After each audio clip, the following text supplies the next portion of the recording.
In today's video, I'm going to teach you how to open an image in GIMP, an open source image editing software. Whether you're a beginner or just need a quick refresher, this guide will walk you through the process in a straightforward and easy to follow manner. GIMP is a versatile tool that can handle a wide range of image manipulations, and knowing how to open an image is the first essential step towards mastering it. To begin, make sure you have GIMP installed on your computer. If it's your first time using GIMP, you'll find that it's a powerful alternative to other image editing programs, and it's completely free. Once you're ready, let's dive into the process. First, you need to open GIMP on your computer.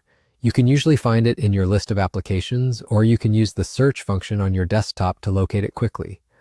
Once you open GIMP, you'll be greeted by the GIMP interface. If this is your first time using it, take a moment to familiarize yourself with the layout. You'll notice a menu bar at the top, which will be our main point of interaction for this task. Now focus your attention on the menu bar. You'll want to click on File, which is the first option on the left.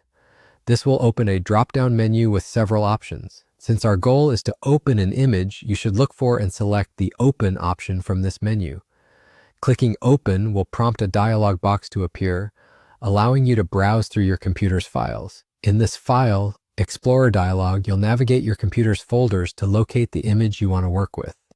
This might be an image you've already saved for editing, something you recently downloaded, or perhaps an image you've just scanned. When searching for your image, take advantage of the search bar if you have a lot of files to sift through.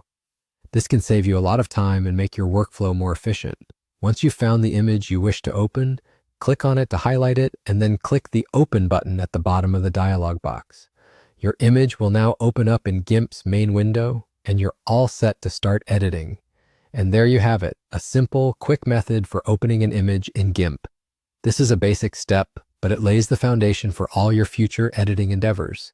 Remember, practice makes perfect. Familiarizing yourself with this process will make you more efficient as you continue to learn and work with GIMP. Enjoy exploring all the creative possibilities that this fantastic tool has to offer.